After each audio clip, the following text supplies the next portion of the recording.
கிறிஸ்துவுக்குள் அன்பான தேவ ஜனமே, உங்கள் அனைவருக்கும் ஆண்டவராகிய இயேசு கிறிஸ்துவின் நாமத்தினாலே வாழ்த்துக்கள். இன்று நாம் எபேசியர் 6ஆம் அதிகாரம் 11ஆம் வசனத்திலிருந்து தியானிக்கப் போகின்றோம். நீங்கள் பிசாசின் தந்திரங்களோடு எதிர்த்து நிற்க திராணி உள்ளவர்களாகும்படி தேவனுடைய சர்வாயுத வர்க்கத்தை தரித்து கொள்ளுங்கள்.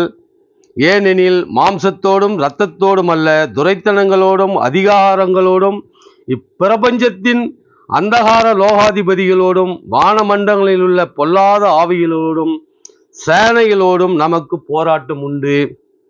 ஆகையால் தீங்கு நாளிலே அவைகளை நீங்கள் எதிர்க்கவும் சகலத்தையும் செய்து முடித்தவர்களாய் நிற்கவும் திராணி உள்ளவர்களாகும்படி தேவனுடைய சர்வாயுத வர்க்கத்தை எடுத்துக்கொள்ளுங்கள் அப்படின்னு எபேசியருக்கு ஆண்டவர் பவுல் எழுதுறாரு. இது போல இந்த சர்வாயுதத்தை நீங்க தரித்து கொள்ளுங்க. ஏன்னா நமக்கு பிசாசுனால தந்திரங்கள்னால நமக்கு அநேக கஷ்டங்களும் தொல்லைகளும் இந்த பிரபஞ்சத்துல உண்டு. அதனால நீங்க தீங்கு நாள் நமக்கு வரும். அப்படி தீங்கு நாள் வரும்போது அதை நீங்கள் எதிர்த்து நிற்க சகலத்தையும் செய்து முடித்தவர்களாய் நிற்கவும் திராணி உள்ளவர்களாகும்படி தேவனுடைய சர்வாயுத வர்க்கத்தை எடுத்துக்கொள்ளுங்கள். சர்வாயுத வர்க்கம் சத்தியம் என்னும் கச்சையை உங்கள் அறையிலே கட்டினவர்களாயும் நீதி என்னும் மார்க்கவஸ்தை தரித்தவர்களாயும் இருங்கள் அப்படின்றார். இப்போ சர்வாயுதம்னா எல்லாத்துக்கும் எல்லாம் அடங்கிய ஒரு ஆயுதம் தான் சர்வாயுதம். அப்போ சத்தியம் என்னும் கச்சை உங்கள் அறையிலே கட்டிக்கொள்ளுங்கள். சத்தியம்னா நம்மளுடைய ஆண்டவருடைய வசனங்கள், தேவ வசனங்கள் இல்லையா, வேத வசனங்கள். அதை நாம கச்சையில கட்டிக்கொள்ள வேண்டும். அறையில நம்ம ஆடை அணிஞ்ச அந்த பெல்ட்டு, அந்த காலத்துல கச்சைன்னா அந்த கயிறு நாறு இது மாதிரி இதுல எல்லாம் கட்டுவாங்க வார்ல எல்லாம். இப்போ நம்ம அதை அழகுபடுத்தி பெல்ட் மாதிரி அது போன்ற நம்மளுடைய ஆடைகள் நழுவி போகாதபடிக்கு நாம இன்னைக்கு கட்டிக்கிறோம் இல்லையா. அது போல ஆண்டவருடைய சத்தியத்தை நாம் எப்போ கட்டி வைத்திருக்கணும்னா துணி போட்டு கட்டி வைக்கிறதுல மனதில் வைத்திருக்கணும், நிலை கொண்டு இருக்கணும். எப்பவுமே ஆண்டவருடைய சர்வாயுதம் நம்முடைய மனதில் நினைத்திருக்கணும். எதற்காகன்னா இப்பிரபஞ்சத்தின் லோகாதிபதி பிசாசின் தந்திரங்களோடு நமக்கு போராட்டம் உண்டு. அதை எதிர்த்து நிற்கணும்னா நம்ம எந்த ஆயுதத்தாலையும் பிசாசானவனை எதிர்கொள்ள முடியாது. ஆண்டவருடைய சத்திய வசனம் இருந்தாதான் எதிர்கொள்ள முடியும். ஏன்னா நமக்கு ஆண்டவருடைய வசனத்தை நாம் போதிக்கும் போதோ, நம்ம விசுவாசிகளாக இருந்தாலோ, நம்ம ஊழியம் ஆண்டவருடைய வசனத்தை பிரசங்கிக்கிறவர்களாக இருந்தாலும் நமக்கு இந்த பூமியில் அநேக போராட்டங்கள் பிசாசின் மூலியமாக நம்மளுடைய சக மனிதர்களுடைய நமக்கு அத்தகைய போராட்டங்களும் கஷ்டங்களும் வரும். கிறிஸ்துவனா அதை நம்மளை எப்படியாவது வழி விட்டு நம்மளை விலகி நாமளை எடுக்கணும் அப்படின்னு அநேக கஷ்டங்கள், அநேக பிரச்சனைகள், தொல்லைகள் நம்ம நோக்கி வந்துனே இருக்கும். அப்போ நாம் அதிலிருந்து விடுபடணும்னா ஆண்டவருடைய சத்திய வசனத்தை ஆடை போல தரித்திருக்கணும். அதான் சர்வாயுதம். எல்லாத்துக்கும் மேலான ஆயுதம் எது? ஆண்டவருடைய வசனம். அதான் பட்டை என்றார் இல்லையா, இருபுற கருக்குள்ள பட்டையும் தானே ஆண்டவருடைய வேத வசனங்கள். அது ஆயுதம். கத்தி என்றாலும் ஆயுதம் தானே. அதை நாமும் தரித்து கொண்டு இருக்கணும். ஏன்னா அது இருந்தால் தான் அந்த உலகத்தில் நம்மளால் பிசாசானவனை, பிசாசுடைய செய்கைகள் நமக்கு எதிராக செய்யக்கூடியவர்களை நாம் எதிர்த்து அதெல்லாம் அழிக்க முடியும், பார்க்க முடியும் இல்லையா.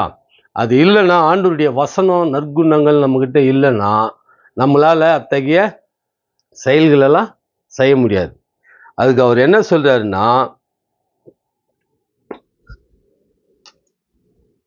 அதுக்கு ஆண்டவர் என்ன சொல்றாருன்னா, இரவு சென்று போயிற்று, பகல் சபீமமாயிற்று. ஆகையால் அந்தகாரத்தின் கிரியைகளை நாம் தள்ளிவிட்டு ஒளியின் ஆயுதங்களை தரித்து கொள்ள கடவோம். ஒளியின் ஆயுதம் இல்லையா. நானே உலகத்தின் ஒளி என்றார் இல்லையா ஆண்டவராகிய இயேசு கிறிஸ்து. அவருடைய ஆயுதமாகிய வசனங்களை நாம தரித்து கொள்ள கடவோம். அதை தரித்து கொள்ளணும். ஆடை எப்படி நம்மளோடு எப்பவுமே ஒட்டி இருக்குதோ, ஆடை இல்லைன்னா நாம் என்னவா இருப்போம்? நிர்வாணமா இருப்போம். வெளியில போக முடியுமா? போக முடியாது இல்லையா. வீட்டுக்குள்ளே இருக்க முடியாது, வெளியிலையும் போக முடியாது. அது போல ஆண்டவருடைய சத்திய வசனத்தை நாம ஆடை போல எப்பவுமே நம்மளோட வச்சிருக்கணும். எப்பவுமே நமக்கு அது நம்மளுடைய மனசுல ஆண்டவருடைய வசனங்கள் இருந்தாதான் இந்த பூலோகத்திலுடைய சர்வ சேனைகளுடைய அந்த பிசாசானவனுடைய கிரிகைகளுக்கு நம்மளால எதிர்த்து நிற்க முடியும். அதுலேருந்து நம்மளை வெளியே தள்ளுறதுக்கு அவன் என்னென்ன சூழ்ச்சிகள் செய்வான்னா, ரோமர் 13ஆம் அதிகாரத்தில் 13ஆம் வசனத்தில் என்ன சொல்றாருன்னா, களியாட்டும் வெறியும் வேசித்தனமும் காமவிகாரமும் வாக்குவாதமும் போராமையும் உள்ளவர்களாய் நடவாமல் பகலிலே நடக்கிறவர்களைப் போல சீராய் நடக்க கடவோம். இப்போ இருட்டில் நடக்கிறவங்க விழுந்துருவான் இல்லையா, கால் தவறி விழுந்துருவான். பகலில் நடக்கிறவங்க விழமாட்டாங்க. அது போல பகல்ல நடக்கிறவங்க மாதிரி இதில் என்னென்ன இருக்கு, களியாட்டு, சிற்றின்பங்கள்ன்றாங்க இல்லையா, களியாட்டு, வெறி. எது வெறி எதில் வரும், மதுபானத்தில் வெறி வரும் இல்லையா, மதுபானத்தால் வெறி கொள்ளாமல் இருன்றார் இல்லையா ஆண்டவர். வேசித்தனம், காமவிகாரம், வாக்குவாதம், தேவையில்லாம வாக்குவாதம்லாம் செய்யக்கூடாது இல்லையா, போராமை கொள்ளக்கூடாது, நடவாமல் பகலிலே நடக்கிறது போல சீராய் நடக்கணும். இது மாதிரி இத்தகைய நற்குணங்களை நம்மகிட்ட வச்சுக்கிட்டு சீரா இருக்கணும்.